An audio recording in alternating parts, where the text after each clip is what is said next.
শিলিগুড়ি মহকুমার প্রত্যন্ত গ্রামে প্লাস্টিক কুড়িয়ে তা নষ্ট করার জন্য ডাস্টবিনে সংগ্রহ করল ক্ষুদে শিশুরা। প্রত্যন্ত গ্রামে ওরা অনেকেই বসবাস করে, কিন্তু গ্রামে থেকেও ওদের মধ্যে পরিবেশ সচেতনতা বৃদ্ধি পেয়েছে ভীষণভাবে।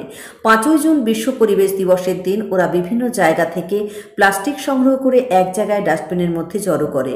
এরপর নষ্ট করে ফেলা হবে সেই সব প্লাস্টিক। কোনো প্লাস্টিক মাটিতে মিশতে দেওয়া হবে না।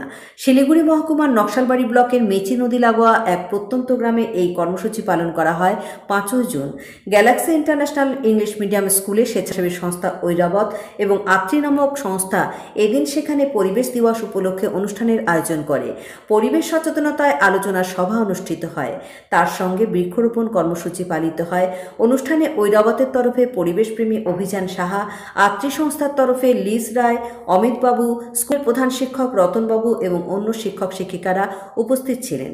শিলিগুড়ি থেকে বিশিষ্ট পরিবেশপ্রেমী এবং মৎস্য গবেষক ডক্টর বিমল চন্দ্র সেখানে উপস্থিত হয়ে প্লাস্টিক বর্জন এবং সর্বোপরি পরিবেশ নিয়ে ছেলে মেয়েদের সচেতন করেন।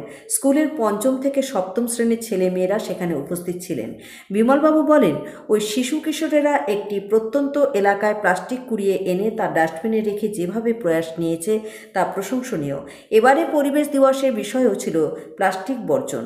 এদিন তারা সেখানে প্রচার করেন প্লাস্টিক কোনোভাবেই মাটিতে মিশতে দেওয়া যাবে না।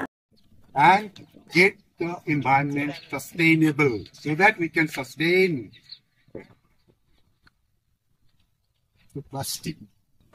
And you have to minimize the utilization or utility of the plastic. So once we have go to the shop and we are getting the plastic. In our childhood, we didn't see the plastic. We have to carry something. Made up of